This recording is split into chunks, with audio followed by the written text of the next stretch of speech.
समुद्र किनारे एक वीरान जगह पर एक लाइट हाउस खड़ा था।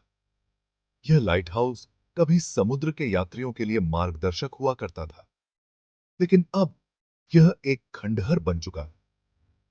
ऊंचा और विशाल, यह कभी नाविकों के लिए आशा की किरण हुआ करता था।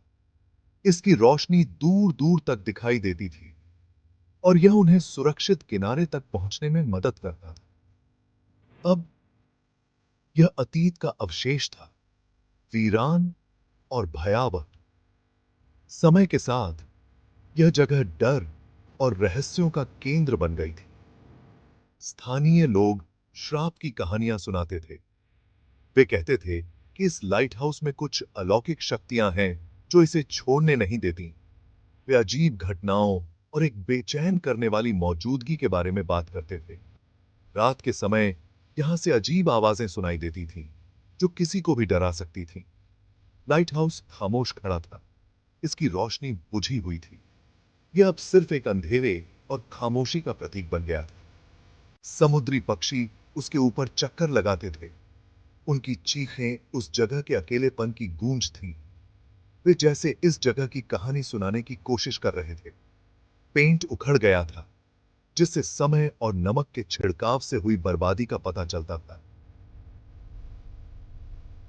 यह लाइट हाउस अब सिर्फ एक पुरानी यादगार बनकर रह गया था। इसकी खिड़कियां खाली आंखों की तरह बेरहम समुद्र को घूर रही थीं। यह दृश्य किसी को भी उदास कर सकता था। बहुतों ने पास आने की हिम्मत नहीं की। वे इस जगह से दूर रहना ही बेहतर समझते थे। उनका मानना था कि लाइट हाउस प्रेतावृत है। यहां की कहानियां सुनकर किसी की भी रूह कांप सकती थी। उनका कहना था कि आखिरी चौकीदार की आत्मा अभी भी वहीं भटक रही है। वह अपनी ड्यूटी पूरी करने के लिए यहां से कभी नहीं गया। बुजुर्ग हेमंत ही आखिरी बार लाइट हाउस की देखभाल करने वाले थे। वह मीनार के हर इंच, सीढ़ियों की हर आहट को जानता था। उसने अंधेरे के खिलाफ एक वफादार प्रहरी की तरह रोशनी को तेज रखा था। फिर एक तूफानी रात, हेमंत गायब हो गया। बत्ती बुझ गई। खोजी दलों को उसका कोई पता नहीं चला। कुछ ने कहा कि वह उग्र समुद्र का शिकार हो गया। दूसरों ने एक और भयानक भाग्य की बात कही। हेमंत के लापता होने से लाइट हाउस की भयानक प्रतिष्ठा पक्की हो गई। यह बचने की जगह बन गई, समुद्र की शक्ति और उसके रहस्यों की एक भूतिया याद। अर्जुन एक युवा जो रोमांच का भूखा था, स्थानीय अंधविश्वासों पर तंज कसता था। वह हमेशा से ही उन कहानियों को चुनौती देना चाहता था जो लोगों को डराती थीं। उसने शाप और भूतों की कहानियों पर विश्वास करने से इनकार कर दिया। उसके लिए ये सिर्फ मनगढ़ंत बातें थीं, जिनका कोई आधार नहीं था। सच्चाई का पता लगाने के लिए दृढ़ संकल्पित, उसने अपनी निगाहें उस वीरान लाइट हाउस पर टिका दी। यह लाइट हाउस, जो अब खंडहर बन चुका था, कई रहस्यमयी कहानियों का केंद्र था। उसने बचपन से ही किस्से सुने थे। उसके दादा दादी ने उसे इस लाइट हाउस की डरावनी कहानियां सुनाई थीं, जो उसके मन में गहरे बैठ गई थीं। कहानियों ने उसे मोहित और भयभीत दोनों किया। वह हमेशा सोचता था कि क्या इन कहानियों में कोई सच्चाई है या ये सिर्फ लोगों की कल्पना का परिणाम है। अब वह तथ्य को कल्पना से अलग करने के लिए दृढ़ था। उसने ठान लिया था कि वह इस रहस्य का पर्दाफाश करेगा। उनका मानना था कि लाइट हाउस की भयानक प्रतिष्ठा के पीछे कोई तार्किक व्याख्या है। वह जानता था कि अगर कोई सच्चाई है तो वह उसे खोज निकालेगा। अर्जुन ने अपने बैग में सामान पैक किया। एक टॉर्च, कुछ खाने पीने का सामान और कुछ अन्य आवश्यक चीजें, एक नोटबुक और एक कैमरा। वह हर छोटी बड़ी बात को दर्ज करेगा, ताकि वह साबित कर सके कि लाइट हाउस में कोई अलौकिक भय नहीं है। वह अपने निष्कर्षों का दस्तावेजीकरण करेगा। यह सालना कुछ ही ये भी साबित करेगा कि लाइट हाउस में कोई अलौकिक भय नहीं है। वह हर कोने की तस्वीरें लेगा और हर आवाज को रिकॉर्ड करेगा। वह रात अकेले बिताएगा, पुराने टावर के हर राज का सामना करेगा। वह जानता था कि यह आसान नहीं होगा, लेकिन उसका हौसला बुलंद था। जैसे ही सूरज क्षितिज से नीचे डूबा, लहरों पर लंबी परछाई पड़ने लगीं। अर्जुन लाइट हाउस के पास पहुंचा। हवा ठंडी हो गई। बेचैनी की भावना ने उसे जकड़ लिया। उसने भारी लोहे के दरवाजे को ढकेल दिया। उसके जंग लगे कब्जे विरोध में कराह उठे। अंदर हवा सड़न और नमक की गंध से भरी हुई थी। धूल के कण खिड़कियों से छनकर आती धुंधली रोशनी में नाच रहे थे। अर्जुन घुमावदार सीढ़ियों पर चढ़ गया। उसका हर कदम सन्नाटे में गूंज रहा था। वह जितना ऊपर चढ़ता गया, माहौल उतना ही दमनकारी होता गया। उसने एक उपस्थिति महसूस की, एक ठंडक जो दीवारों से निकलती हुई प्रतीत होती थी। उसने फुसफुसाहट सुनी, धुंधली और अस्पष्ट, जैसे हवा में आवाजें आ रही हों। ऊपर पहुंचकर अर्जुन दीपक वाले कमरे में दाखिल हुआ। एक समय का शक्तिशाली लेंस, जो अब धूल और फीका पड़ चुका था, उस जगह पर छाया हुआ था। उसने ठंडी सतह पर अपना हाथ फेरा, उस बीम की कल्पना करते हुए जिसने कभी जहाजों को सुरक्षा के लिए निर्देशित किया था। जैसे जैसे अंधेरा छाया, फुसफुसाहट तेज होती गई और जोरदार होती गई। अर्जुन की रीढ़ की हड्डी में ठंडक दौड़ गई। वह मुड़ा। उसकी टॉर्च की रोशनी अंधेरे से कट गई और तभी उसने इसे देखा।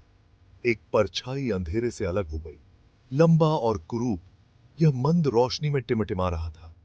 अर्जुन का दिल उसकी छाती में जोर से धड़क रहा था। उसने अपना कैमरा उठाया, एक तस्वीर खींची, क्योंकि परछाई हवा में गायब हो गई।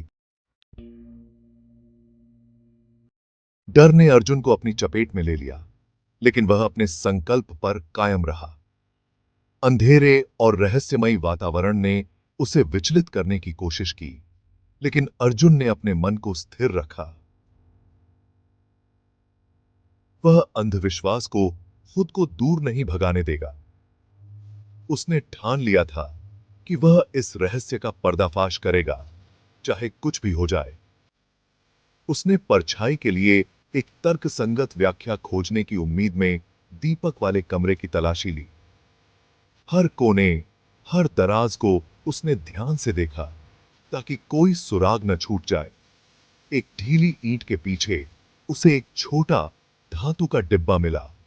यह डिब्बा बहुत पुराना लग रहा था, जैसे कि इसमें कोई महत्वपूर्ण रहस्य छिपा हो।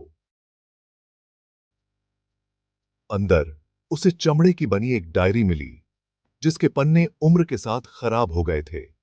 डायरी के पन्ने पीले पड़ चुके थे और उन पर लिखावट धुंधली हो गई थी। यह शून्य यह हेमंत की डायरी थी, जो लाइट हाउस कीपर के रूप में उसके विचारों और अनुभवों से भरी हुई थी। हेमंत ने अपने जीवन के कई रहस्यों को इस डायरी में संजोया था। अर्जुन ने अजीब घटनाओं का वर्णन करते हुए प्रविष्टियां पढ़ीं। देखे जाने की भावना, एक ऐसी उपस्थिति जो दिन के उजाले में भी बनी रहती है। हेमंत ने उन घटनाओं का विस्तार से वर्णन किया था जो उसे परेशान करती थीं। हेमंत ने एक कर्तव्य के बारे में लिखा, अधूरा। यह कर्तव्य उसकी आत्मा को चैन नहीं लेने देता था और उसने इसे पूरा करने का संकल्प लिया था। उसने खोई हुई आत्माओं को सुरक्षा के लिए मार्गदर्शन करने, किए गए वादे और अधूरे छोड़े गए कार्य के बारे में बात की। हेमंत का मानना था कि इन आत्माओं को शांति तभी मिलेगी जब उनका मार्गदर्शन सही तरीके से किया जाएगा। अर्जुन ने महसूस किया कि यह कर्तव्य अब उसका है और उसे इसे पूरा करना होगा। अर्जुन आखिरकार समझ गया। हेमंत ने अपना पद नहीं छोड़ा था। वह फंस गया था। कर्तव्य की भावना से लाइट हाउस से बंधा हुआ था। परछाई, फुसफुसाहट, यह हेमंत था, जो अभी भी अपनी शपथ को पूरा करने की कोशिश कर रहा था। वह जानता था कि उसे क्या करना है। वह हेमंत को शांति पाने में मदद करेगा। अर्जुन लाइट हाउस छोड़कर गांव लौट आया। उसने गांव के बुजुर्गों से बात की, हेमंत की कहानी और अपने अनुभव साझा किए। साथ में उन्होंने एक समारोह का आयोजन किया। लाइट हाउस के आधार पर उन्होंने मोमबत्तियां जलाईं और प्रार्थना की। उन्होंने लाइट हाउस को छोड़ने, हेमंत के बलिदान को भूलने के लिए क्षमा मांगी। उन्होंने हेमंत की आत्मा को शांति मिलने, अपने स्वयं थोपे गए कर्तव्य से मुक्त होने के लिए कहा। समारोह पूरा हुआ। अर्जुन लाइट हाउस लौट आया। वह दीपक कक्ष में चढ़ गया। शांति की भावना उस पर छा गई। फुसफुसाहट चली गई थी। हवा स्थिर थी। वह जानता था कि हेमंत को चैन मिला है। लाइट हाउस वीरान रहा, अतीत का एक स्मारक, लेकिन किस्से बदल गए। अब डर और खौफ की कहानियां नहीं, वे हेमंत के समर्पण, अपने कर्तव्य के प्रति उनकी अटूट प्रतिबद्धता की कहानियां बन गईं। और कुछ लोग कहते हैं, तूफानी रातों में जब लहरें चट्टानों से टकराती हैं और हवा गरजती है, तो लाइट हाउस से एक धुंधली रोशनी निकलती हुई दिखाई देती है, जो समुद्र में खोई हुई आत्माओं के लिए